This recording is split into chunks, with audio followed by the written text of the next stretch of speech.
नमस्कार दोस्तों, कैसे हैं आप लोग। मेरे चैनल जेई नेटवर्क में आपका फिर से स्वागत है। आज की वीडियो भारतीय करेंसी नोटों के इतिहास और उनके विकास के बारे में है। तो आइए वीडियो को शुरू करते हैं। दर्शक कृपया चैनल को सब्सक्राइब करें और अधिक रोचक और आगामी कंटेंट्स के लिए घंटी के आइकन को दबाएं। तो चलिए वीडियो को शुरू करते हैं।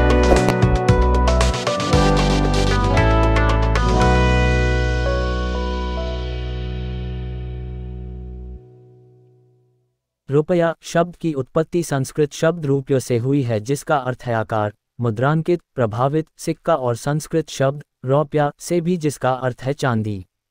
संघर्ष, अन्वेषण और धन का एक लंबा इतिहास था, जिसे रुपये के संबंध में 6ठी शताब्दी ईसा पूर्व के प्राचीन भारत में खोजा जा सकता है। 1861 के पेपर करेंसी एक्ट ने सरकार को ब्रिटिश भारत के विशाल विस्तार में जारी किए गए नोटों का एकाधिकार दिया। दुनिया में सबसे पहले सिक्के जारी करने वाले प्राचीन भारतीय साथ ही मध्य पूर्व के चीनी और लिडियन हैं। पहले भारतीय सिक्के 6ठी शताब्दी ईसा पूर्व में महाजनपदों, प्राचीन भारत के गणतंत्र राज्यों द्वारा ढाले गए थे, जिन्हें पुराण, करशपान या पण के नाम से जाना जाता है। इन सिक्कों में अनियमित आकार, मानक वजन होता है और विभिन्न चिन्हों के साथ चांदी से बने होते हैं, जैसे सौराष्ट्र में एक कुबड़ वाला बैल था, दक्षिण पंचाल में एक स्वस्तिक और मगध में कई प्रतीक थे। फिर मौर्य चांदी, सोने, तांबे या शीशे की ढलाई वाले पंचमाक वाले सिक्कों के साथ आए और इंडो ग्रीक कुषाण राजाओं ने सिक्कों पर चित्र उकेरने की ग्रीक प्रथा शुरू की। दिल्ली के तुर्की सुल्तानों ने 12वीं शताब्दी ईस्वी तक भारतीय राजाओं के शाही डिजाइनों को इस्लामी सुलेख से बदल दिया था। मुद्रा सोने, चांदी और तांबे से बनी थी, जिसे टिनका के नाम से जाना जाता था, और कम मूल्य के सिक्के को जीतल के रूप में जाना जाता था। 1526 ईस्वी से मुगल साम्राज्य ने पूरे साम्राज्य के लिए मौद्रिक प्रणाली को मजबूत किया। इस युग में रुपये का विकास तब हुआ जब शेर शाह सूरी ने हुमायूं को हराया और 178 ग्राम का एक चांदी का सिक्का जारी किया, जिसे रुपये के रूप में जाना जाता है, और इसे 40 तांबे के टुकड़ों या पैसे में विभाजित किया गया, और पूरे मुगल काल के दौरान चांदी का सिक्का उपयोग में रहा। ब्रिटिश ईस्ट इंडिया कंपनी यानी 1600 के दौरान मुगल मुद्रा लोकप्रिय रही, लेकिन 1717 ईस्वी में मुगल सम्राट फारूक सियार ने अंग्रेजों को बंबई टकसाल में मुगल धन के सिक्के चलाने की अनुमति दी। तब ब्रिटिश सोने के सिक्कों को कैरोलिना, चांदी के सिक्कों को एंजेलिना, तांबे के सिक्कों को क्यूपरून और टिन के सिक्कों को टिनी कहा जाता था। 18वीं शताब्दी में बंगाल में bank of Hindustan, general bank और बंगाल बैंक कागजी मुद्रा जारी करने वाले भारत के पहले बैंक बन गए, यानी इस समय के दौरान ब्रिटिश भारत में पहली बार कागजी मुद्रा जारी की गई थी। 1835 के सिक्का अधिनियम के साथ पूरे देश में एक समान सिक्का आता है, और 1858 में मुगल साम्राज्य बाद में समाप्त हो गया और ब्रिटिश ताज ने 100 रियासतों पर नियंत्रण हासिल कर लिया, और इसलिए सिक्कों पर छवियों को ग्रेट ब्रिटेन वर्चस्व के सम्राट के चित्रों से बदल दिया गया। किंग जॉर्ज 6 ने बैंकनोट और सिक्कों पर मूल डिजाइनों को बदल दिया, लेकिन 1857 के विद्रोह के बाद उन्होंने रुपये को औपनिवेशिक भारत की आधिकारिक मुद्रा के रूप में बनाया।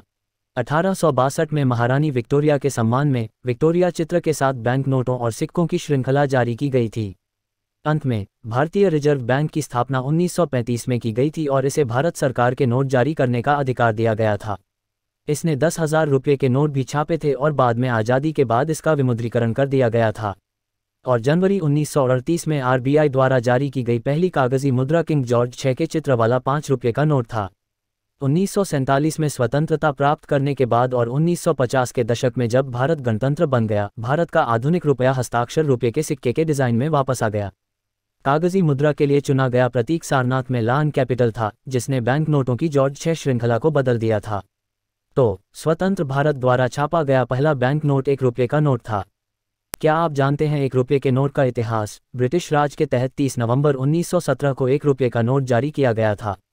प्रथम विश्व युद्ध के दौरान यहां अंग्रेजों का आधिपत्य था। उस समय 1 रुपये का सिक्का चांदी का सिक्का होता था, लेकिन युद्ध के कारण हालत और खराब हो गई और चांदी का 1 रुपया सिक्का नहीं बन पाया, और इस वजह से पहली बार लोगों के सामने 1 रुपये का नोट जारी किया गया, और नोट में जॉर्ज पंचम की छवि बनाई गई। इंग्लैंड में छपे इस 1 रुपये के नोट का मूल्य अन्य नोटों की तुलना में बहुत कम था।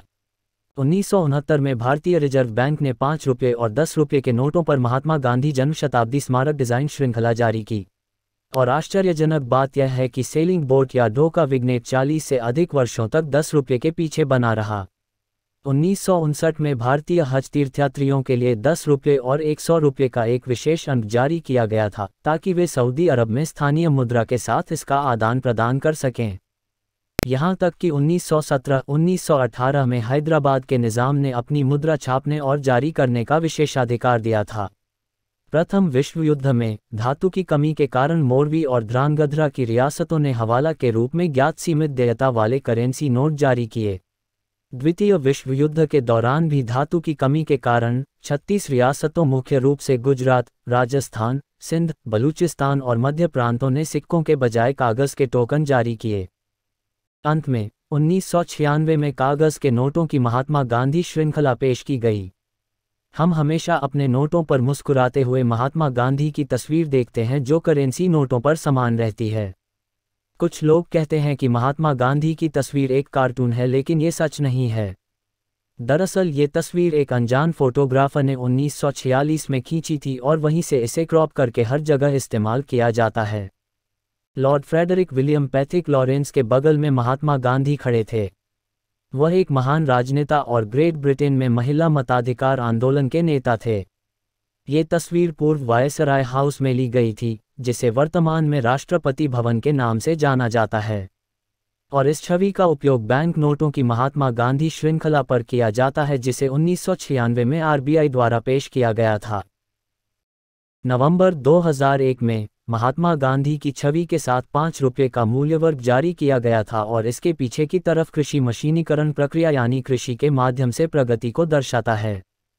जून 1996 में गांधी की सामने की छवि के साथ 10 रुपये जारी किए गए थे और इसके विपरीत यह भारत के जीवों का प्रतिनिधित्व करता है जो जैव विविधता का प्रतीक है। इससे पहले 1981 में 10 रुपये के सामने शेर की राजधानी हमारा प्रतीक चिन्ह होता है और पीछे ये हमारी भारतीय कला मोर का प्रतिनिधित्व करता है जो हमारा राष्ट्रीय पक्षी है। अगस्त 2001 में गांधी की समान छवि के साथ 20 रुपये जारी किए गए थे और रिवर्स में माउंट हैरियट और पोर्ट ब्लेयर लाइट हाउस से ताड़ के पेड़ों की छवि थी, जैसा कि मेगापोर्ट रिजॉर्ट पोर्ट ब्लेयर से देखा गया था। इससे पहले 1983 से 1984 में 20 रुपये का बैंक नोट जारी किया गया था, जिसके पिछले हिस्से में बौद्ध पहिया बना हुआ है। जून 1996 में महात्मा गांधी की सामने की छवि के साथ 100 रुपये जारी किए गए थे और इसके पीछे हिमालय पर्वत का प्रतिनिधित्व करता है। अक्टूबर 1997 में 500 रुपये जारी किए गए थे, जिसके सामने महात्मा गांधी की छवि है और इसके विपरीत वह छवि थी जो दांडी मार्च यानी नमक सत्याग्रह का प्रतिनिधित्व करती है, जिसे 12 मार्च 1930 को गांधी जी द्वारा शुरू किया गया व्यापक सविनय अवज्ञा आंदोलन माना जाता था। भारत में ब्रिटिश नमक वर्चस्व के खिलाफ, जिसमें गांधी जी और उनके अनुयायी अहमदाबाद के पास स्थित अपने साबरमती आश्रम से गुजरात के नवसारी के तटवर्ती गांव दांडी तक मार्च करेंगे और बिना ब्रिटिश सरकार को टैक्स चुकाए नमक तैयार करेंगे। इस तरह गांधी जी ने 5 अप्रैल 1930 को नमक कानून तोड़ा था। नवंबर 2000 में गांधी की सामने की छवि के साथ 1000 रुपये जारी किए गए थे और इसके विपरीत भारत की अर्थव्यवस्था का प्रतिनिधित्व करता है, जिसमें अनाज की कटाई यानी कृषि क्षेत्र, तेल रिग, विनिर्माण क्षेत्र, अंतरिक्ष उपग्रह डिश, विज्ञान और अनुसंधान, धातुकर्म, खान और खनिज और कंप्यूटर पर काम करने वाली एक लड़की, समावेशी प्रौद्योगिकी। तो ये था हमारा आज का वीडियो। आशा है आपको पसंद आया होगा।